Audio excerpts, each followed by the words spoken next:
Just got out of a meeting with a client. We went in to talk about doing some cool things in Azure and AI and IoT and everything, the things that people want to talk about. Started to having a conversation about how their Azure environment is today. I don't understand what's being deployed, why it's being deployed. I don't really have any standards around how things are being deployed, what things should be deployed and where it should be deployed, how it should be configured. It's a little alarming because we want to be able to do the cool things in Azure and skipped over the important things, and now we're kind of in this weird situation where in order to do those cool things, we got to, instead of move forward, we got to kind of take a step back. It doesn't matter where you are in your Azure adoption. If you're just starting out, fantastic, do this first. If you're halfway through wherever your journey is, it's okay. If you're a fully matured environment and still seeing some gaps, it's perfectly fine. Take a step back and think about when you were first spinning up Azure and deciding what to do with the things that are in there, these foreign concepts of management groups and subscriptions, resource groups. How do I use those? What do I do with those? Was it gut feel? Did you think, well, this is just what feels good, so I'm going to do that?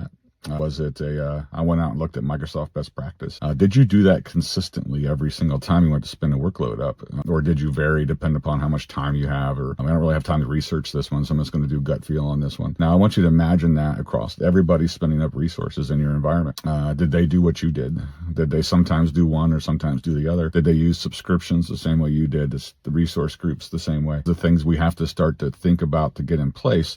We should have at the beginning, but it's okay. Like I said, it's never too late. But now we have to take a step back and start thinking about getting these things. I've come across this so many times with clients, and I've helped them out. And we've got them back on the right track. I've developed a program around it. It's a series of bite-sized workshops where we go through. It's a lot of education. I mentioned some terms a minute ago: management groups, subscriptions, resource groups. A lot of those things might be kind of unusual to people, so we need to educate on what those pieces are first. And a lot of it, probably 90% of this workshop, is education to make sure we're all talking the same terminology as we go. And then we start driving decisions. That's the whole purpose of being in these workshops. So educate to the point of where we can make a decision. We're driving 80 to 100 decisions out of these workshops. It's a lot, but this is what drives the standardization that we go forward with, so that we have an environment inside Azure that's predictable from security, performance, and cost, and that we understand the fact that when we enable a user to go do what they need to do in Azure, which is a key component of cloud, that agility and that user self-service, we got to make sure they're spinning up things the way we want them to be spun up, but then we also have to make sure we're spinning things up the way we want them spun up. So we develop a set of standards across the board through these workshops. Once the workshops are done, and we have this standardization built out, then we look at your current environment, if you have one, and do a gap analysis to figure out kind of how far off you are. If it's minor and it's a couple tweaks and couple dials, it's okay. It's not a big deal. I have been in situations where the gap is pretty large, and it was just simpler to start over with a new environment. Again, it's no big deal. You don't pay per environment. You start up with a new environment that is designed according to the standards that we came up with, and then migrate the workloads over time. It doesn't have to happen right away.